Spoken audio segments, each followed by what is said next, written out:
ఇగో మనము బస్సుల్లో ఇక మెట్రోలనో లేకుంటే రైలు బండిలో పోతున్నప్పుడు మన పక్క పొంటి పిల్లలు బుక్కులు తెరిచి ఇక చదువుకుంటే మనం ఎంత ఖుషి అవుతామో కదా.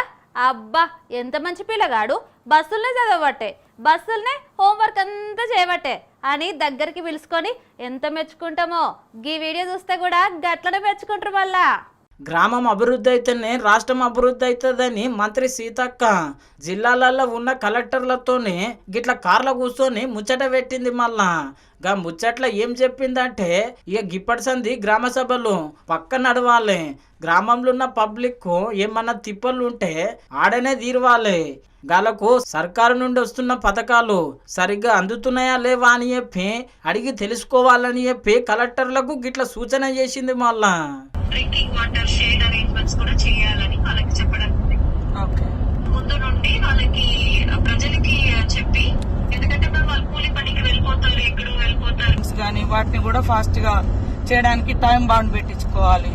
తర్వాత ఎవరైనా పబ్లిక్ వచ్చి డిస్టర్బెన్స్ కాకుండా వాళ్ళని ముందస్తుగానే మీరు ఏదైనా ఉంటే అడగండి, మీ ఫిర్యాదుల బాక్స్ అని ఆ గ్రామ సభ కాడనే ఒకటి ఏర్పాటు చేయండి.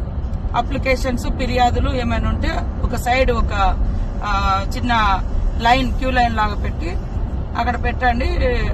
డోంట్ డిస్టర్బ్ అనే రకంగా వాళ్ళకు మనం చెప్పి వాళ్ళది ఏమన్నా ఉంటే చెప్పండి, వింటాం, కానీ డిస్టర్బ్ చేస్తే రాదు, ఇబ్బంది పడతారు అనేది అదొకటి మోటివేషన్ ముందు నుంచే రేపటి నుంచే ప్లాన్ చేసుకోవాలి. విన్నారు కదా, కార్ల కూర్చొని అయినా సరే మేడం మీటింగ్లో పాలు పంచుకున్నది, గ్రామాల అభివృద్ధి కోసం అడుగు ముందలకేస్తున్నది.